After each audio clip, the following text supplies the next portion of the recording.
Hai adik-adik, welcome back di Kang Aye Channel. Assalamualaikum warahmatullahi wabarakatuh. Adik-adik sekalian, kembali lagi dengan saya Kang Aye, tentunya di channel kesayangan kita, Kang Aye Channel. Adik-adik, hari ini kita akan bahas kembali 5 soal numerik ya, baik itu soal-soal psikonumerik atau mungkin SKD numerik ya, khususnya trigonometrik.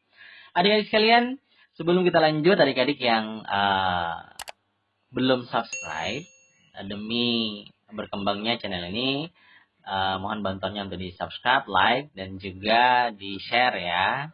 Kemudian jangan lupa komen juga di sana agar ada hal-hal yang mau ditanyakan bisa ditanyakan di sana. Baik, adik-adik sekalian, kita masuk pada soal yang pertama. Di sini ada soal tentang faktorial ya, permutasi ya. Dalam satu rapat dihadiri oleh 36 orang. Oke, ini ya, 36 orang. Kemudian, ada berapa cara berjabat tangan yang mungkin jika setiap orang harus berjabat tangan setelah selesai rapat? Artinya gini, jadi ada 36 orang ini berjabat tangan satu dengan yang lain ya setelah selesai rapat. Nah, bagaimana caranya? Yang pertama, proses jabat tangan ini dilakukan oleh dua orang ya. Jadi kalau kita jabat tangan kan pasti berdua ya, kan nggak mungkin salaman dengan diri sendiri gitu ya. Ya bisa aja sih, cuman kan nggak logis aja gitu salaman dengan orang lain. Nah, adik-adik, karena sistem jabat tangan ini tidak memperhatikan urutan, artinya A salaman dengan B, kemudian B salaman dengan A, itu ngitungnya satu, bukan dua kali ya, tetap ngitungnya sekali. Artinya sudah pernah salaman gitu ya. Maka rumus yang dipakai itu menggunakan kombinasi. Mohon maaf ya, tadi saya bilang kok permutasi ya. Kombinasi, karena tidak memperhatikan urutan. Jadi, kita punya akan kombinasi itu rumusnya kombinasi NR gitu ya.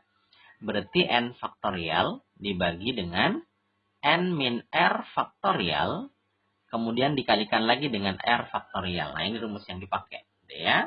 Jadi, ketika 36 berjabat tangan satu dengan yang lain, 36 tentunya butuh dua orang, maka kita butuh namanya kombinasi berapa dek? 36 2 ya. Jadi kita masukkan ke rumusnya, ini jadinya 36 faktorial dibagi dengan N min R, berarti kan 36 minus 2. Oke, faktorial, kemudian kalikan lagi dengan 2 faktorial. Sehingga kita punya yang di bawah ini kan jadi 36 kurang 2 kan 34 deh ya. Faktorial kalikan 2 faktorial itu kan 2 kali 1 ya. Perkalian bilangan asli masih ingat ya. Sedangkan 36 ini kita turunkan ya perkaliannya, berarti kan 36 kali 35 kemudian kali 34. Nah, karena di bawah ada 34 maka kita cukupkan sampai 34. Tujuannya adalah kita bisa coret model seperti ini. Oke, sehingga kita punya, ada yang bisa dibagi lagi, ini bisa ya. Oke, ini bagi ke sini, jadinya berapa dek? 18 ya, 18. Oke, nah kemudian kita punya jadinya sekarang 18 dikalikan dengan 35. Coba kita kalikan 18 kali 35. Berarti 0 ya, 40 kan? 1 kali 5, 5 tambah 4 berarti 9. 3 kali 8 itu 4, berarti 2 ya. 3 ini 5. Kemudian kita jumlahkan 0. Ini 13, simpan 1, 6. Berarti kita punya adalah 630. Sehingga sebetulnya tidak perlu dikalikan, bisa, karena 8 kali 5 kan 40. Cari aja yang belakangnya 0 langsung ketemu ya. Maka jawabannya yang D untuk soal nomor 1 ini. Nah, adik-adik sekalian, kalau misalnya kita lupa dengan rumus ini, ada rumus yang lain sebetulnya. Ini sebenarnya rumus akhirnya, rumus akhir dari kombinasi ini. Ketika misalkan kita punya banyak cara jabat tangan, banyak cara gitu ya, maka rumus yang dipakai itu adalah N ya dikalikan N plus 1, jangan lupa dibagi 2. Nah, kayaknya lebih simpel ini sih sebetulnya. Sebetulnya ini rumus akhirnya nih deh ya. Ini kan N 36 apa namanya, 36, ya. Kemudian kalikan dengan 3, n-1, sorry. Ini n-1 ya. Oke. Jadi, dari sini kita punya, jadinya kita masukkan. Berarti, n-nya kan 36 tuh.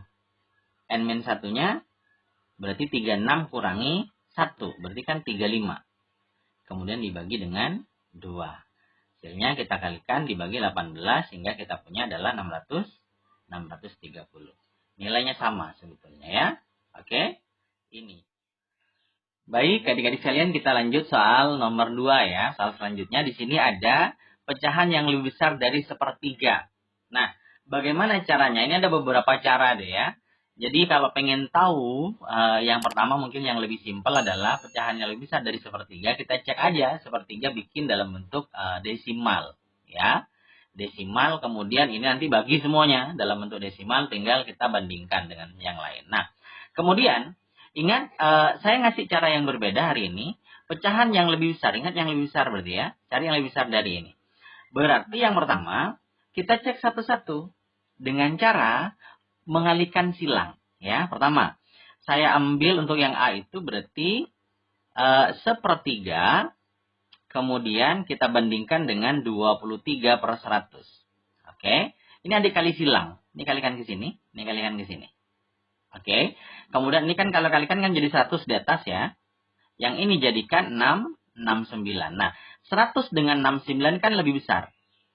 Oke, maka sepertiga lebih besar dari 2/3. Gitu caranya.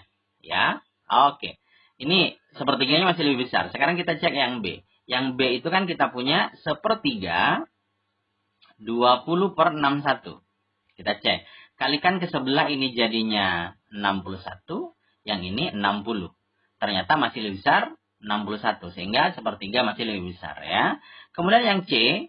Yang C itu sepertiga dulu. Sepertiga adik bandingkan dengan 16/45. Oke. 45 kali 1. Ini jadi 45 deh ya. Kemudian 3 kali 16. Ini adalah berapa? 48. Nah, ternyata besar ini. Oke. 48 sama 45 kan besar 48. Ya. Berarti jawabannya itu adalah yang C. Ya, itu dia. Nah, tapi kita cek dulu ya. Kita cek dulu. Kalau misalkan yang D, kira-kira masuk enggak? Sepertiga bandingkan dengan 27/82. Ini kalikan ya. Ini jadinya 82. Ini kalikan ke sana. 81. Masih besar sepertiga. Sekarang yang E, kita cek. Ini 51 sepertiga, sepertiga dibandingkan dengan 51 154. Kalau dikalikan ke sana ini jadi 154, ini jadinya 153. Ternyata besar sepertiga. Ternyata setelah dicek, yang C 16/45 itu lebih besar ketimbang sepertiga. Sehingga jawaban yang benar adalah yang C. Ini deh ya. Oke. Gimana? Gampang bukan? Mantap. Lanjut ya. Baik, adik-adik sekalian, kita masuk pada soal selanjutnya, yaitu soal nomor 3 ya. Di sini ada operasi penjumlahan, pecahan, campuran. Oke, dan pengurangan tentunya ya. Baik. Adik-adik sekalian, untuk menyelesaikan soal ini, yang pertama, pecahan campuran itu kita ganti ke dalam bentuk pecahan biasa dulu ya. Oke. Ya. Pecahan biasa itu berarti gimana cara nyarinya? Ini itu berarti kita punya 2 kali 5 pertama ya. 2/5 itu 2 kali 5 itu 10. Tambah 1 itu 11. Berarti kita punya adalah 11/5. Ya. Kemudian ditambah dengan 3 kali 6 itu 18. Tambah 1 itu 19. Berarti kita punya 19/6. Ya, 6-nya tetap tidak berubah. Kemudian dikurangi lagi dengan 2/3. Jadi 4 kali 3 itu 12. Tambah 1 itu adalah, tambah 2 itu adalah 14. Kemudian dibagi dengan 3. Nah, baik. Dari sini, biar ini bisa kita proses, kita samakan penyebutnya. Berarti cari KPK 5, 6, sama 3. Ya. berapa kelipatan dari 5, kemudian 6, kemudian 3 itu nanti berubah apa nih yang nilainya sama itu adalah itu KPK-nya. Nah, 5, 6 sama 3 itu berarti KPK-nya adalah 30. Ya. Oke. Sekarang untuk menentukan nilai sini berarti 30 bagi 5. 30 bagi 5 itu adalah 6. 6 kali 11 berarti di sini kita punya 66. Ya. Berarti 30 bagi 5 itu 6. 6 kali 11 itu 66. Kemudian 30 bagi 6 itu 5. Sedangkan 5 kali 19. 19 kali 5 itu berarti 5. Ini 4. Kemudian 95 ya. Oke. Berarti ini kita punya 95. Dikurangi dengan 30 bagi 3 itu adalah 10 ya. 30 bagi 3 10, kemudian kalikan dengan 14 itu adalah 140. Oke. Sehingga dari sini kita punya 66 tambah 95 ini 150 berarti 161 ya. Dikurangi 140 dibagi dengan 30. Sehingga dari sini kita punya 161 kurangi 140 berapa deh? 21. Kemudian dibagi dengan 30. Nah, sekarang kita bagi nih. 221 dibagi 30. Kan tidak bisa tuh. Karena lebih bisa pembaginya berarti kita pinjam nih. Kita pinjam 0 berarti 210. Maka ini kita punya 0, ya. Sekarang 210 bagi 30 itu kan kita punya 7 deh ya. Karena 7 kali 3 adalah 21. Berarti 210 dikurangi 0. Maka jawaban yang benar untuk soal nomor 3 itu adalah 0,7. Maka jawabannya adalah yang B ya. Ini ya. Oke. Gimana, gampang bukan? Jangan lupa soal ini juga pun sering keluar di soal-soal SKD ataupun soal-soal psikonomerik ya. Oke, mantap. Lanjut. Baik, adik-adik, kita masuk pada soal selanjutnya. Di sini ada soal jam, kemudian ada menitnya juga, kemudian yang ditanya berapa detik. Oh, ada perubahan waktu berarti ya. Coba kita lihat. Di sini sebuah baterai telepon genggam mampu bertahan selama 15 jam. Setelah digunakan 370 menit, berapa detik sisa waktu baterai telepon genggam itu dapat digunakan? Oke. Karena di sini ada 370 menit, kemudian ada bentuk jam, maka coba kita ganti dulu. 15 jam itu kira-kira berapa menit? Gitu kan? Berapa menit? Oke. Nah, ada ingat bahwa 1 jam itu kan kita punya nilainya adalah 60 menit. Oh, berarti kalau ada 15 jam, maka di sini kita punya 15 kali 60 menit. Oke. Nah, sekarang kita kalikan 15 kalikan dengan 60. Berapa, Dek? Kita punya 6 kali 5, nolnya taruh belakang ya. 6 kali 5 itu 30, simpan 3 gitu ya. Kemudian 1 kali 6 itu 6. Tambah 3 berarti 900. Berarti 900 menit. Oke. Ternyata di situ dipakai setelah digunakan selama 370 menit. Berarti kita cari sisanya. Sisanya itu kan berarti 900 menit gitu ya. Kemudian kita kurangi dengan 370 menit. Oke. Jadi berapa, Dek? Jadi 530. 530 menit. Ya. 530 tambah 370 kan 900 ya. Kemudian ditanya berapa detik. Nah, berapa detik itu berarti kita harus tahu bahwa 1 menit itu adalah 60 detik. Gitu ya. Sehingga kalau ada 530 menit berarti adik kalikan dengan 60 detik. Ya. Sehingga dari sini kita punya 530 adik kalikan dengan 60 detik. Gitu ya.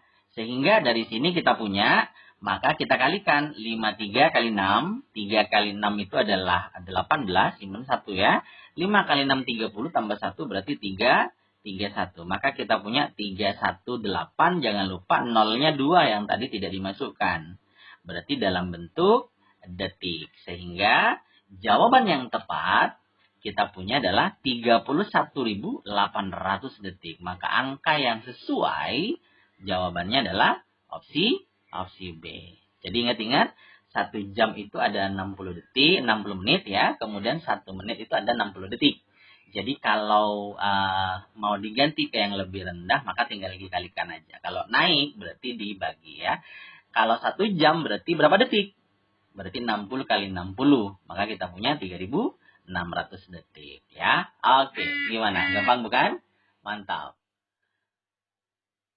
Oke, adik-adik, kita sampai pada soal yang terakhir ya. Soal nomor 5. Di sini ada soal model bentuk perbandingan ya. Baik, adik-adik sekalian, di sini katanya untuk mengisi 4/7 bagian sebuah mandi dibutuhkan waktu 6 jam. Berarti kita tulis dulu ya. 4/7 bagian itu katanya butuh 6 jam. Gitu ya. Nah sekarang, berapa waktu yang dibutuhkan untuk ngisi sisanya? Nah, berarti coba. Kalau ditanya sisa, berarti kan kita punya, kan satu bak itu misalkan satu bagian ya. Satu bagian. Berarti sudah pakai 4/7. Maka sisanya berapa? Berarti kan 1 dikurangi 4/7. 1 dikurangi 4/7 biar sama, ya kita samakan penyebut ya. Berarti karena pembaginya 7, maka ini kalikan 7/7. Sehingga kita punya 7/7 dikurangi 4/7. Jadinya berapa, Dek? 3/7. Atau mungkin ada mau yang seperti ini tinggal ini aja. Mengisikan 4/7 nih. Ya, biar jadi 7, berarti 4-nya harus tambah berapa? 3 kan? Maka sisanya adalah 3/7. Gitu. Yang ditanya adalah X-nya. Nah, coba. Dari sini kita cek dulu. Kalau 4/7 ke 3/7 ini kan berkurang. Betul ya? Nah, sekarang 4/7 bagian tuh 6 jam. Lebih sedikit nih bagiannya. Kira-kira butuh waktu lebih lama atau lebih sedikit juga? Oke, berarti ternyata berkurang juga kan? Maka ini senilai. Kalau senilai itu adalah kali silang. Berarti dari sini kita punya 4/7. 4/7 ya. Kalikan dengan X itu sama dengan 3/7 adik kalikan dengan 6. 3/7 kalikan dengan 6. Sehingga sama-sama di bawah 7-nya bisa kita coret gitu ya. Kemudian dari sini 4-nya dibagi 2 itu 2 ya. 6 bagi 2 itu 3. Sehingga kita punya X-nya sama dengan 3 kali 3 itu 9. Jangan lupa dibagi dengan 2. Maka ketemu adalah 4,5 jam. Itu dia. Oke? Gimana? Gampang bukan? Baik, adik-adik sekalian. Itu mungkin yang bisa saya berikan untuk adik-adik sekalian hari ini. 5 soal pembahasan soal psikonomerik dan juga soal TIU numerik ya. Adik-adik yang belum subscribe, jangan lupa subscribe, like, comment, and share ya. Semoga ini berguna dan manfaat untuk adik-adik dan juga semuanya yang lagi berjuang untuk menentukan masa depan yang lebih baik. Sampai ketemu di pembahasan selanjutnya. Saya Kang Aye. Terima kasih. Assalamualaikum warahmatullahi wabarakatuh.